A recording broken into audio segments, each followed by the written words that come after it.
Hello everyone, astro with M Singh में मैं M Singh आप सभी का बहुत बहुत स्वागत करती हूँ। हमेशा की तरह मैं आ गई हूँ आपके पार्टनर्स की कलेक्टिव लेवल पे करंट एनर्जीज़, उनकी डीपेस्ट फीलिंग्स और उनका इमीडिएट एक्शन आपकी तरफ क्या हो सकता है, ये आज हम इस वीडियो में देखने की कोशिश करेंगे।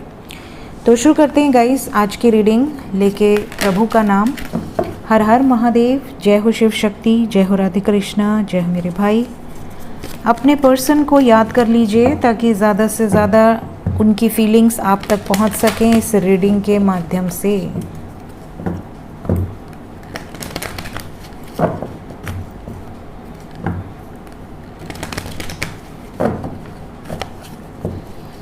प्लीज़ गाइड करें।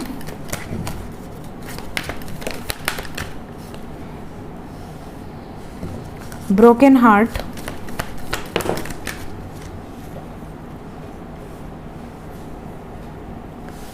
adjacent possibilities,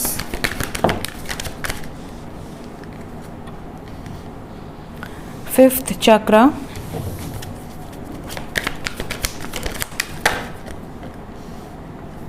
magician and the mirror, angel of love,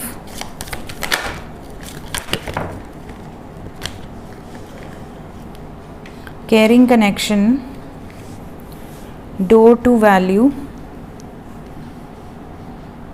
थोड़ा कार्ड्स इधर कर देते हैं। The garden and the gate, contract. Overall energy we have strength. तो गाइज आपके पर्सन की डीपेस्ट फीलिंग्स शुरुआत हुई है टूटे हुए दिल से। ऐसा लग रहा है, जो मैं यहाँ पे एनर्जी पिक कर पा रही हूँ, कि आपके पर्सन आपसे नाराज़ हैं, आपने ही इनका दिल तोड़ा है, ऐसी यहाँ पर वाइब्स है। अब आपने इनका दिल कैसे तोड़ा है ये भी बता दूँ। आप में से कई लोगों के मन में विचार आ रहे होंगे कि अरे मैंने कहाँ तोड़ा, मैं तो खुद उनका वेट कर रहा हूँ या कर रही हूँ। बट इनके अकॉर्डिंग आपने ही इनका दिल तोड़ा है। अब रीज़न क्या है कि आपने इनका दिल तोड़ा है? इन्हें ऐसा लगता है कि आप बहुत ज़्यादा प्यारे हो, बहुत ज़्यादा आप इनसे प्यार करते हो, बहुत ज़्यादा आप इनकी केयर करते हो, इनकी रिस्पेक्ट करते हो, इनको मिस करते हो। आपकी लाइफ में इनकी इम्पोर्टेंस बहुत ज़्यादा है, लेकिन इनका दिल रो रहा है। क्यों? क्योंकि ये आप जैसे एंजल को तड़पा रहे हैं। ये रियलाइजेशन वाला समय है जिसमें इनको ऐसा लग रहा है कि मैंने बात करना बंद कर दिया। वो कैसा फील कर रहा होगा या कर रही होगी। मेरा इसके साथ कोई ना कोई रिश्ता है, और ऐसा रिश्ता है जो कि किसी से कहेंगे तो शायद वो समझ नहीं पाएंगे। बहुत ही, जैसे कहते हैं ना, एक डिफरेंट कनेक्शन, अनब्रेकेबल सा बॉन्ड, एक डिवाइन लव, प्योर लव, वो इनको फीलिंग आ रही है। लेकिन इनको ये तकलीफ़ ज़रूर है दिल से, अंतरात्मा से, कि मैं बहुत गलत कर रहा हूँ या कर रही हूँ।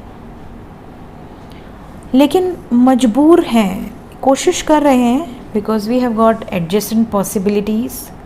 तो इनकी डीपेस्ट फीलिंग्स में ये ज़रूर है कि ये कोशिश कर रहे हैं कि सिचुएशन को ठीक कर सकें, आपके फेवर में कर सकें, चीज़ों को मोल्ड कर सकें आप दोनों की दिशा में। ये मैनिफेस्ट भी कर रहे हैं, ये अपनी लाइफ में पॉजिटिविटी को अट्रैक्ट करने की पूरी कोशिश कर रहे हैं। यहाँ पर फायर एंड वाटर एक तरह से एनर्जी है। फायर इंडिकेट करता है रोमांस को, पैशन को, अग्रेशन को, बोल्ड डिसीजंस को, और वाटर रिप्रेजेंट करता है नर्चरिंग क्वालिटीज़ को, इमोशंस को, लव को, कंपैशन को, हीलिंग क्वालिटीज़ को। तो इनके अंदर फ़िलहाल ये दोनों ही एनर्जी मौजूद है। ऐसा लग रहा है जैसे इन्हें अब बेसब्री से आपका इंतज़ार है, और इनकी जो आंखें हैं ना, वो आप पर टिकी हुई हैं कि कब आप इन्हें मैसेज करोगे, कब आप इन्हें कॉल करोगे, कब आप इनको मना लोगे।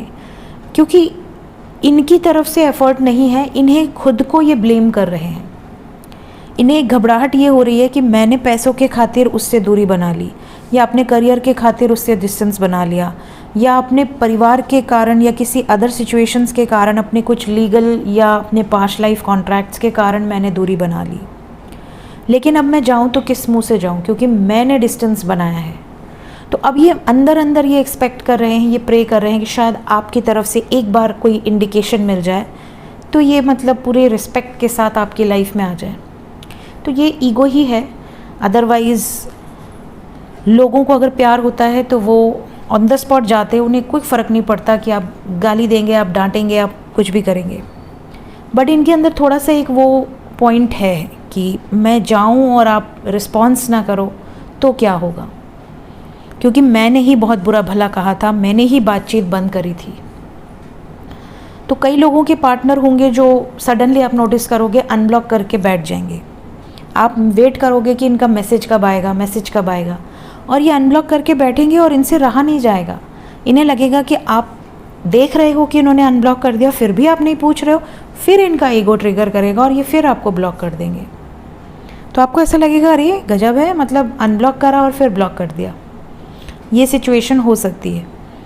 ये भी सिचुएशन होगी कि आपके पर्सन जो थोड़ा नॉर्मल हार्ट के हैं, या आप कह सकते हैं वाटर साइन वाले हैं, उनके साथ ये चीज़ें होती हैं कि वो डीप इमोशंस रखते हैं, तो वो मैसेज कर देंगे, कॉल कर देंगे, या एक हाय लिख के भेज देंगे। फिर अगर आपने रिस्पॉन्स नहीं किया तो फिर उनको गुस्सा आएगा, है ना। लेकिन इनके दिल में आपके लिए रिस्पेक्ट बहुत ज़्यादा है। We have caring connection with angel of love. ये दोनों कार्ड्स बता रहे हैं कि आपके पर्सन को पता है आपकी वैल्यू क्या है इनकी लाइफ में। आपके पर्सन को ये भी पता है कि आप दोनों का कुछ मैजिकल सा कनेक्शन है जो ईज़िली गायब होने वालों में से नहीं है कि आज ब्रेकअप हुआ 10 दिन बाद भूल गए, आगे बढ़ गए लाइफ में। ऐसा कनेक्शन नहीं है। इन्होंने सोचा ज़रूर था कि ये मूव ऑन कर लेंगी या कर लेंगे, बट इनके लिए पॉसिबल नहीं हो रहा। तो ये इनकी करंट सिचुएशन है, करंट एनर्जी है। देखते हैं इमीडिएट एक्शन क्या हो सकता है आपकी तरफ। इमीडिएट एक्शन,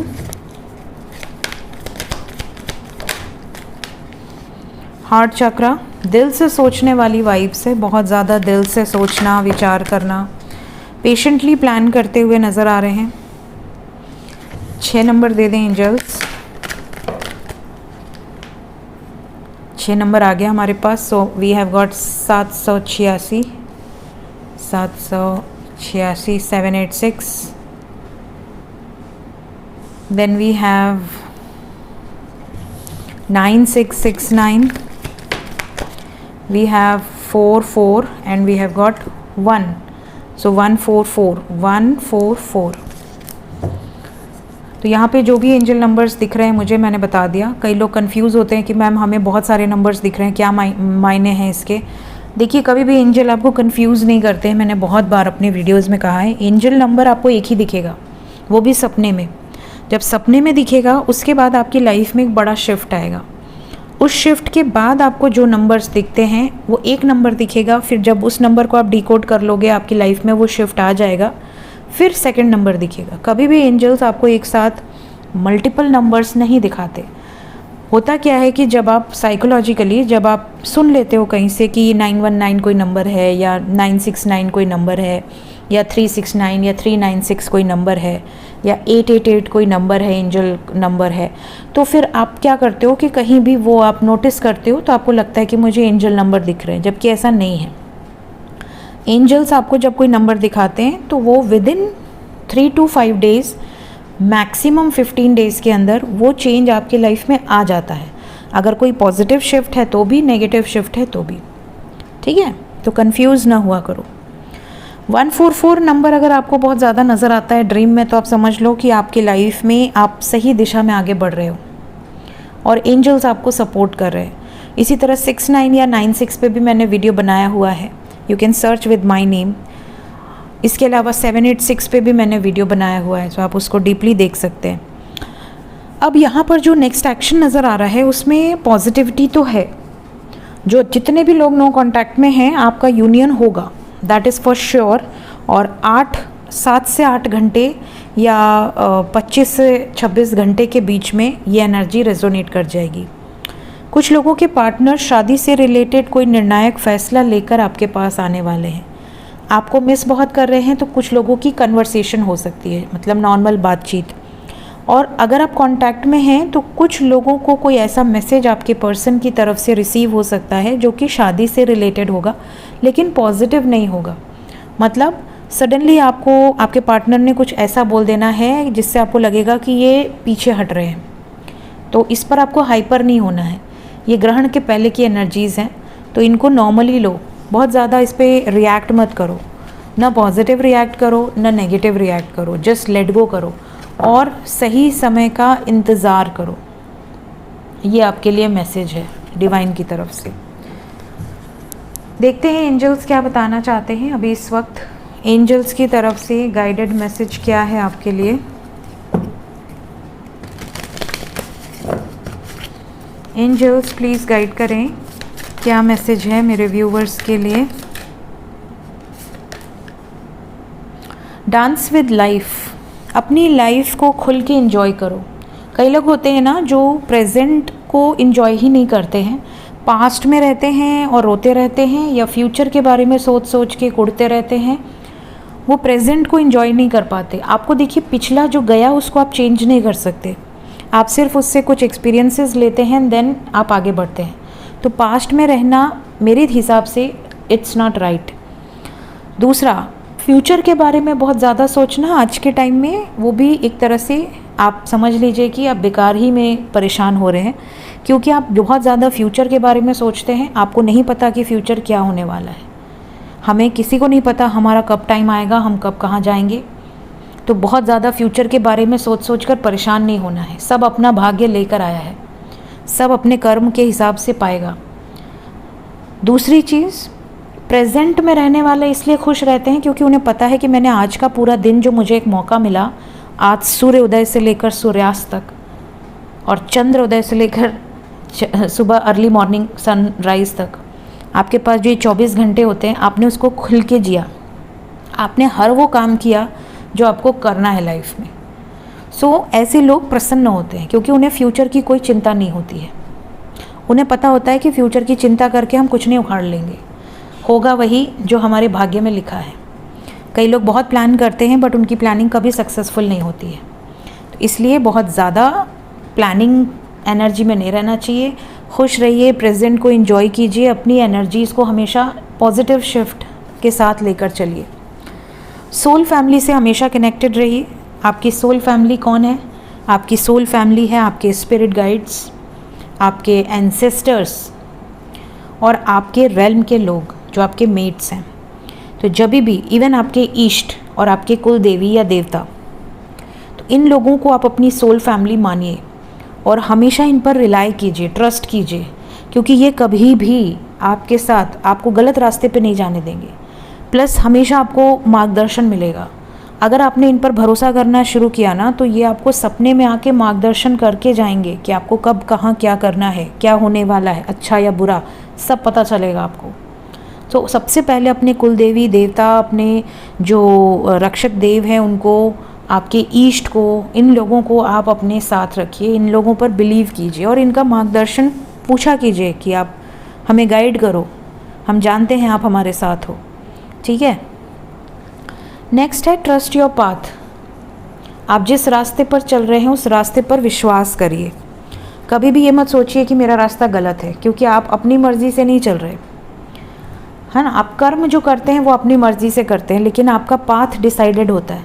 आपको इस दिशा में जाकर मृत्यु प्राप्त होगी, ये पहले से डिसाइडेड होता है। तो आप मृत्यु के समय उस दिशा में जाएंगे और आपकी मृत्यु होगी। आपका जन्म किस दिशा में होने वाला है, किस घर में होने वाला है, ये भी डिसाइडेड होता है। इवन आपकी शादी कहाँ होने वाली है, विवाह, ये भी डिसाइडेड होता है।